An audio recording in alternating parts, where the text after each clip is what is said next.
talking. See this is very important one, isn't it? Key there. What they say, it's a focus. What is the basis risk? Basis risk is nothing but, see, when you are talking about the contracts, is it that there is a gain or loss on future contract? Is that what will happen? See, when you are talking about the future contracts and forward contract, you are buying at a fixed price, okay, on a fixed date, okay, on a fixed date. That makes the things, there is any difference, okay, we have predicted 1.5375, okay, but what will happen, there will be a change will be there, 1.53, it will become more stronger, okay, it will be 1.5360. That difference is that actually what we have predicted and what is actually that happens on the date will not be the same. The difference between, is it the difference between the two prices is otherwise called as a basis risk. The gain or loss on future contract may not exactly offset the cash effect. Okay, we are not, you cannot say that I have predicted and the same value will be there. There will be something more, something less. Is it right? That is going to be called as a basis risk in the interest rates. Is that basis risk in the rates? I told you before, 1% is equal to how many basis points? You will have the 100 basis points. Okay? Though you cannot say that I'm going to cover the risk perfectly. The hedge may be imperfect. Okay, the hedge, you cannot say that what I have predicted, what I am going to come across, it is going to be the same. This is known as, what is the difference between your prediction and what is the difference in the actual is called as a basis risk. Okay, so here we are not going to cover that much. Okay, here we'll cover very little here, but in the advanced cases, advanced financial management will cover in detail. The risk, that's what they say, the risk arising because the price of the future contract may be different from the spot rate on a given date, okay, on the given date. Whatever the price, if you assume you are talking in terms of 31st July, understand very carefully. You are talking about the 31st July. You would say that 31st July is 5375. But on the 31st July, what will the spot rate? The spot rate will not be the same. The spot rate will be some way different. Even it is different for one. This one is called as a basis risk. Is that this one is called as a basis risk? That this is because of the market forces, market conditions. The exception is that on the expiry date, the future contract will the exception. Exceptional cases, it will be, the difference will be zero. Okay, difference will be zero. This is what we are talking about. The various other reasons. Other reasons is we are talking in terms of sometimes because it happens with respect to rounding of the contracts. Okay, rounding of the contracts. Okay, number of contracts. Now what they say, this is the first concept. Here, make it a point. Make it very clearly that somewhere we are going to cover this in the MCQ. The option. What is the option? Borrowers may additionally buy options. Okay, you have the choice. It is a obligation. You have the obligation. You don't have the right. Okay, right to buy, but not an obligation. Yeah, there is no obligation. You have the right. You can choice, as simple as that. You are going to say that you will have a choice. These allow them to enter future contracts if needed. See what will happen. See the thing. That's what I told you. Is that whenever we are talking in terms of the price, okay? Whenever we are talking in terms of price, you will say that I will give a very simple example. A very simple example. Okay? You want to buy a car. You want to buy a car, and the value of the car is $20,000. Okay. Now what happens is that you take into consideration our own currency. What will happen? You will give how much? You assume that you are giving a advance of how much? 100. We will say it is an advance. Okay. We will say it is advance. but in the foreign currency terms, interest rate terms, this is going to be called as a premium. Is it now? Now what happens if the value of, see what we are giving an premium, expecting that we will buy this contract at a 20,000 riyals. Now what will happen if the price is increasing? Okay, if the price is increasing to 21,000. Is it the price is increasing? What have 21,000? What will do? You will exercise this one. Okay, you will exercise this one because you are expecting that the value will increase to 21,000. It is better to buy the product now. Pay. You exercise means you are giving your consent. Now assume that the value is decreasing. Okay, value is decreasing. Currency value or any product value, I will take it. The value is decreasing to 19,000. Is it the value is decreasing to 19,000? Why you will pay 20,000, 1,000, is it at 1,000 extra? You will say that if your value is decreasing, you will benefit how much? Even you are not taking this one, even it is going to be lapsed. You are not exercising it.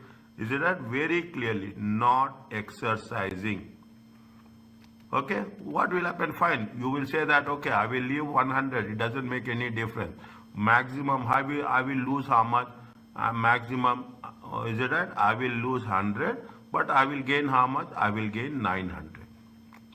Is it? I will gain 900. Means this is what the concept says.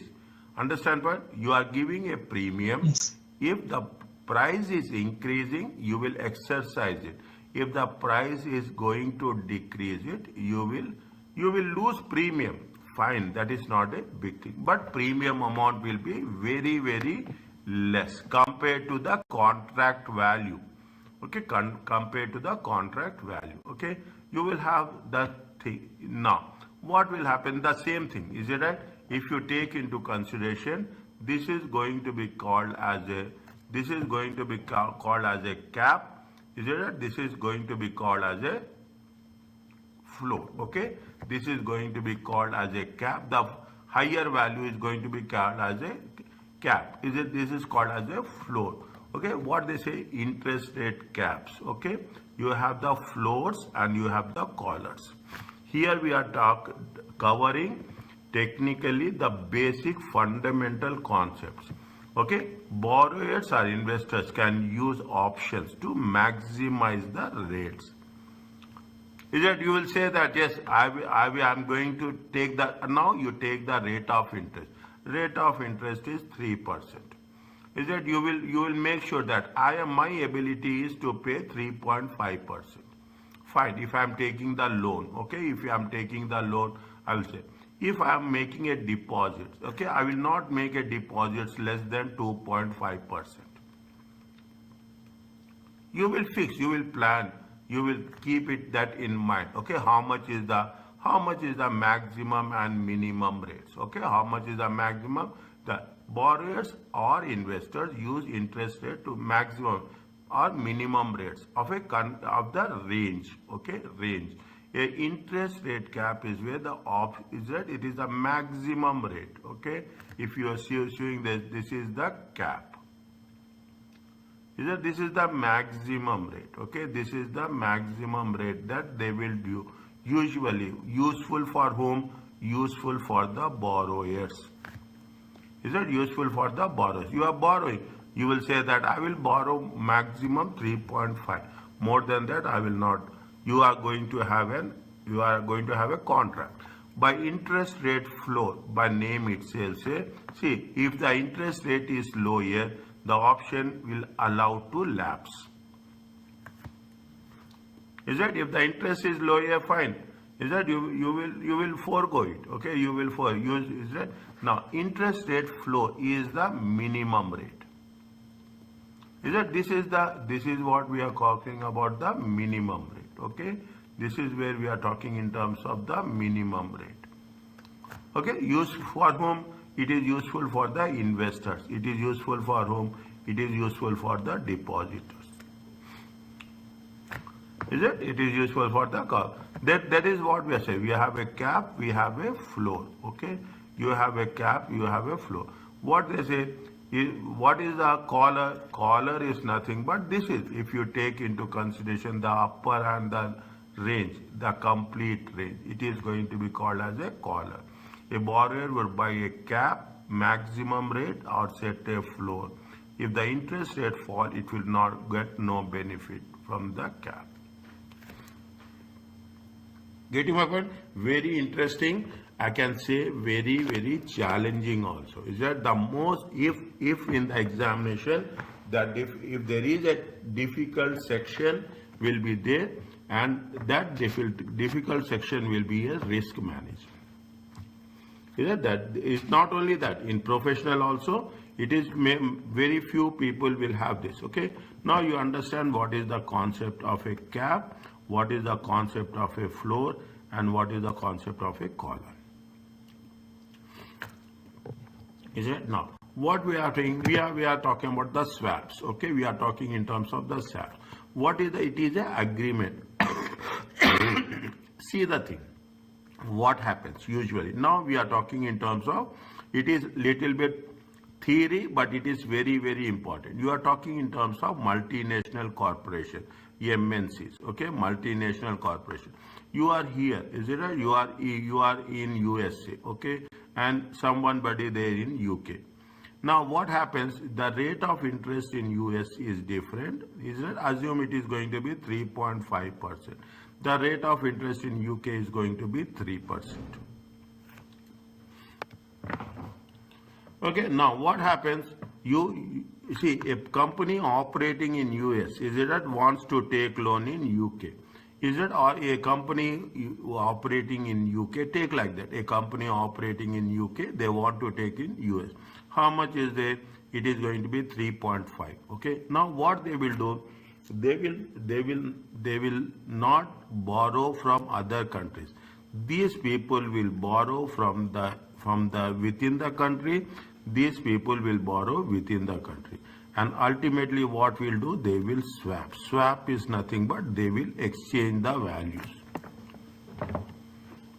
Okay, both are within the group. Okay, both are within the group, both are within the understanding. Okay, both are within doing the business. Understand what we'll do, instead of, if you borrow in other country, what will happen, you are borrowing in you are borrowing in dollar, you are converting into sterlings, again you are paying the interest, you are paying the installments. It is not one thing that happens, you are paying the interest. Okay, you are paying the installment. If you are doing all the things, what will happen, definitely there will be a loss in value. Again, there will be a loss in value. In order to avoid that, okay, in order to avoid that, what we'll do, we will take the help of a swap. Okay, an interest rate swap is an agreement whereby the parties agree to swap a floating stream of interest payments. Okay, floating, they want to swap for a fixed days, right? You will have what you will have in this process. In some countries they will have a fixed rate. In some countries we have the floating rate. Is that floating rate? Floating rate, there are so many is there. Is that there are so many is there. You will come across something called as labor. You are talking about the secured off funding rate. Is it an overnight funding rate? Okay, SOFR, secured overnight funding rate. Like that, you will have so many things is there. Is that? Now what we'll do, they will say floating rate means they'll say that this plus 2%. Whatever the rate that exists, they'll say that rate in the global market, that rate plus 2%. If you come across this type of thing, it is going to be called as a floating rate. Okay, is that it is called? You will have a fixed stream of interest payments and floating rates. Okay, swaps can be used to hedge, to cover the risk against any adverse, any increase in the interest rates. Swap may be also sought by the firms that desire a type of interest rate structure. Is that it? I gave you the complete explanation about how the things will work. If the rate of interest is increasing, why you will take why you will take there. And it is not only the rate of interest that matters, it is the installment that matters. It is not only that, it is also talks about what? It is also talk about the foreign exchange also. See, this is the, say a company has 200 million floating note. Treasurer believe that the rate of interest will likely to rise in the next 5 years. They could enter a 5-year swap, okay, with a counterparty to swap at the fixed rate, okay, of interest. They'll make that fixed rate. We are going, the rates of interest are increasing. Is that if the rate of interest are increasing, okay, if the rate of interest is increasing, then what they will mention, they will swap it on a fixed rate. From year 6 onward, the company once again pay the floating rate. Okay, one means you are fixing the rate at, if you are expecting that the rate of interest will increase, you will go for a fixed rate. If you are thinking that rate of interest will decrease, then you will go for a floating rate. Understand this very clearly, okay? If the interest rates are increasing, is it right? Now the interest rate is 3%. The interest will increase by 3.5%. Then what you will do? You will go for a fixed rate. Okay, now what happens? Assume in the rates of interest are decreasing. Okay, if the rate of 3 is there, is it right? Then it will decrease to 2.6. Then in that case, as simple as that, we are not go for a fixed rate, we go for a floating rate.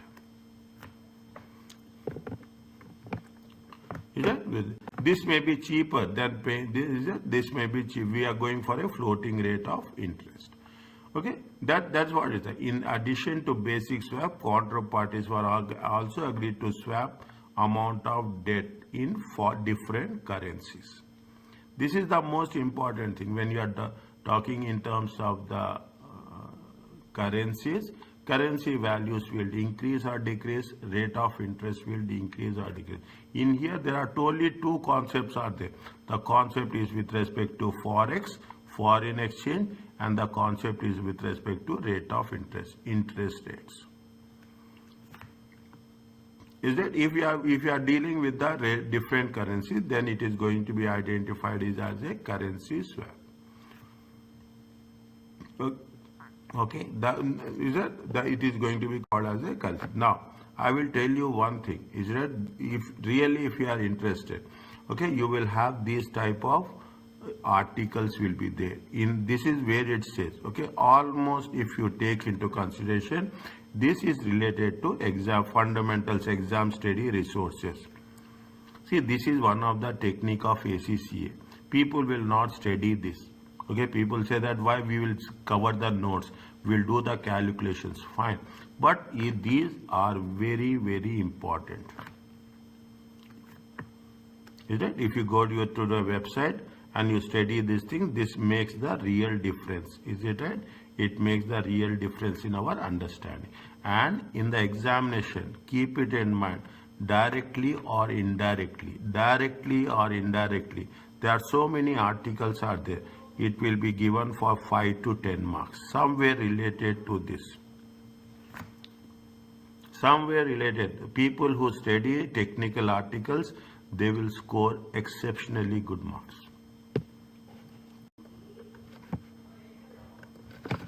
Okay, the very few people will say this. Okay, now they are talking about how we are going to match.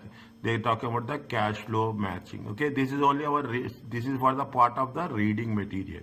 An effective but large impractical means of eliminating interest rate risk. Okay, just go through it. A portfolio is cash matched with every future cash inflow is balanced with the offsetting cash outflow. You are matching what is the cash inflow and what is the cash outflow. Every cash outflow will be matched with the cash inflow on the same date. Means where we will come across this? We'll come across this in terms of receivables. Is that we come across in terms of receivables and we come across in terms of payables. You are receiving, assume you are receiving 3 million riyal. Okay, $3 million. You are going to pay 2.5, okay, to our 2.5. Then what you will do, you will match what is the payables or what is the receivable. How much is the difference? Difference is going to be 0.5 million. At least you will say that I am going to match what are my receivables and what are my payables. You will cover the risk. Okay, this is the unhedged amount. Okay, this is called as a unhedged amount. For this unhedged amount, you will cover the risk for that. Very interesting when we are covering, is that? In other words, if you go into an advanced stage, it is called as a assets and liabilities management. Okay, assets and liabilities management is only very simple, is right? It is in terms of what? In terms of receivables and in terms of payable. That's all, is right? There's nothing more than we are going to work it out. Okay, suppose a company is earning 6% on the asset, supported by a liability. Liability is how much? 4%. We are receiving 6% and we are making 4%. Is it? What we'll do? The asset mature in 2 years. In 2 years, the firm will have to reinvest. How you are going to? People are very extraordinary. They are very smart when we are dealing with the cash management. And people who are working especially in the treasury. Only thing that what they will do is they will only think in terms of cash management.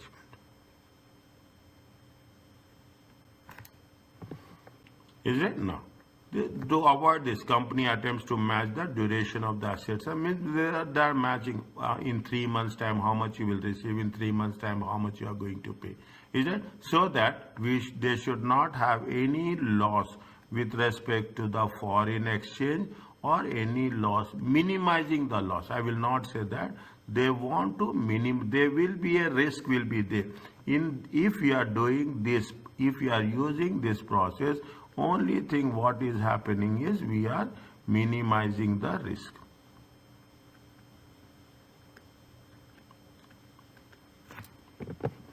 Is it? We are talking in terms of the receivables and payables. In the same way, we are talking in terms of interest rate smoothing.